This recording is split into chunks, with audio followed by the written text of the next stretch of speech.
Hello there, folks. It's the first Tuesday in October. Yes, we're definitely right in the middle of harvest season, and I've got quite a few things to talk about this morning. First, I'm dedicating this episode to two giants of Seneca Falls who we lost in the last week or so.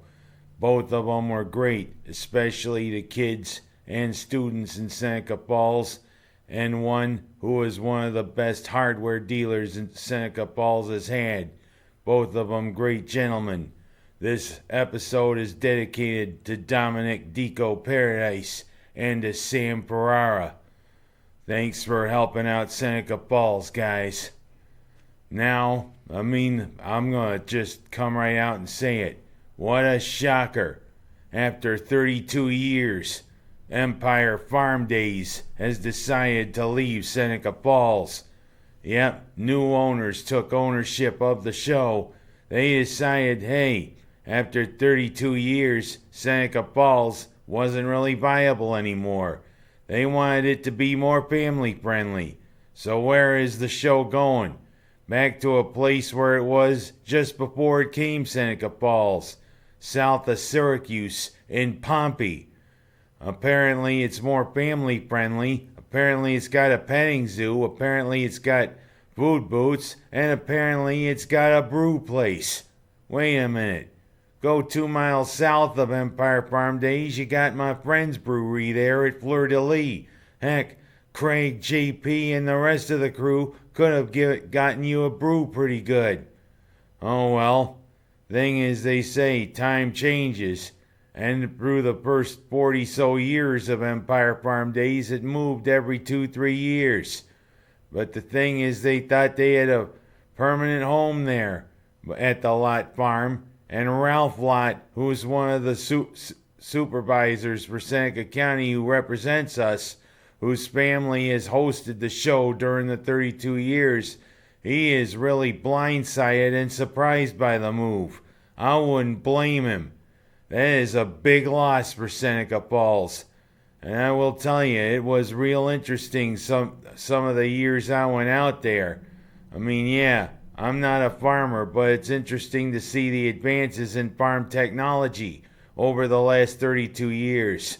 Seneca Falls is gonna miss it.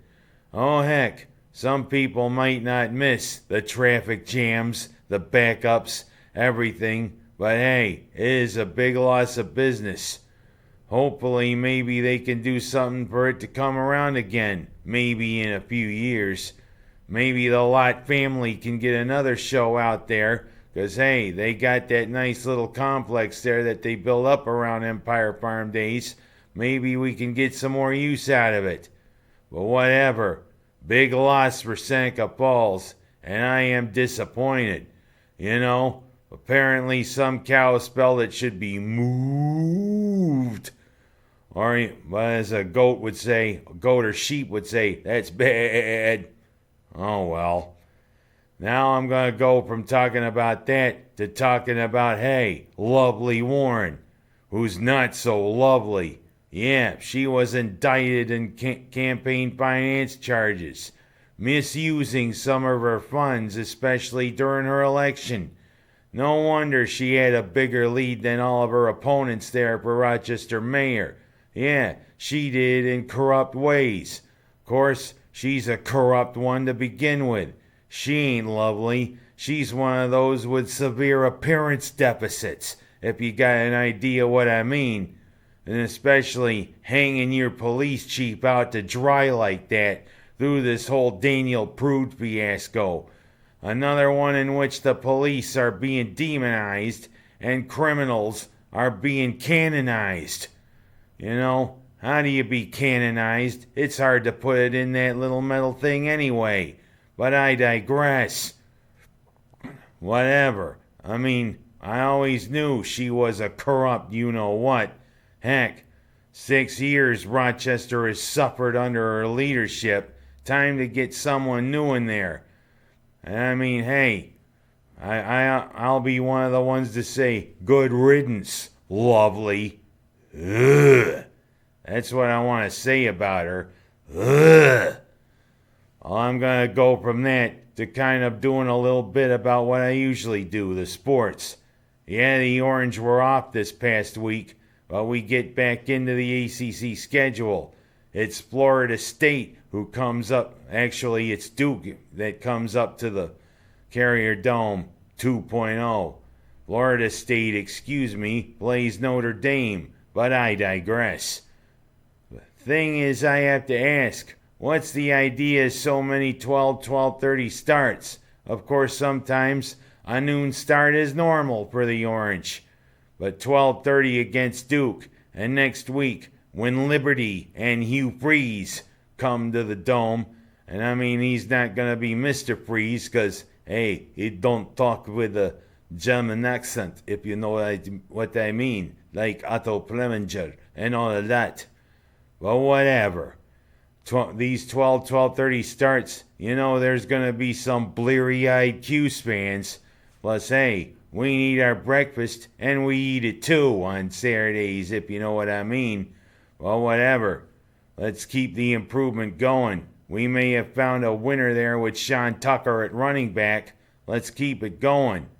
And, of course, Buffalo 4.0. Or 4-0 4.0. What the heck? There's an improvement? Oh, yeah, there's an improvement. Josh Allen's coming into his own. Plus, he's got all-star receivers like Stefan, who digs the competition. My little impression of a shovel. And also Cole Beasley. And, of course, you got Gabriel Davis. You also got Dawson, the School of Hard Knocks, at tight end. And, I mean, John Brown, hampered by injury, but still a pretty darn good wide receiver. And maybe Sweeney and everybody else that the Bills have. We're 4-0, but now we're kind of wondering whether we're going to be playing Sunday. Because the Tennessee Titans had a little bit of the coronavirus go through their ranks. They were forced to postpone their game against Pittsburgh this last Sunday. And I mean, hopefully, they've rounded the curve. There's no more cases. And heck, the Titans and the Bills can play. But Ryan Tannehill, who kind of struck out as the Fishes quarterback, has been resurgent playing for the Titans. And the Titans are a well put together team. They were in the AFC Championship, along with the opponent that's next on the schedule, Kansas City, at home. Well, let's not look ahead to Kansas City. Let's focus on Tennessee and being 5-0. Well, we'll see. And how about Restaurant Impossible, which is a unique show? Apparently, they're coming up to Geneva to take care of Cosentino's Ristorante. Didn't know that restaurant was in such decrepit shape. It's always a well-looking, well-taken care of place on the outside there on Railroad Place in Geneva. Heck, you got the police station right across the street. But apparently, no one's been inspecting the restaurant very well. Heck, it's been Alice's, it's been Josephine's, it's been Nana's. Now it's Cosentino's.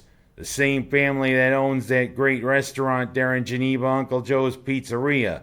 Hey, yeah, you gotta have a nice restoration. But did it really go that bad? Of course, it'll be interesting to see what the restaurant looks like after all the renovations. And last but not least, who would want to vandalize the Amazing Maize Maze? It's been a big tourist destination up there for 23 years. But somebody decided to vandalize vandalize the maze. Well, I'm getting ahead of myself. Oh, that's what happens when you don't have a script. But I mean, I digress. I'm always off the cuff. But hey, who would want to vandalize the Amazing Maize Maze? Of course, you never know with some people nowadays. They want to do whatever they want to do and not worry about the consequences. Well, the Amazing Maize Maze, I feel your pain. And that's all I got time for this week.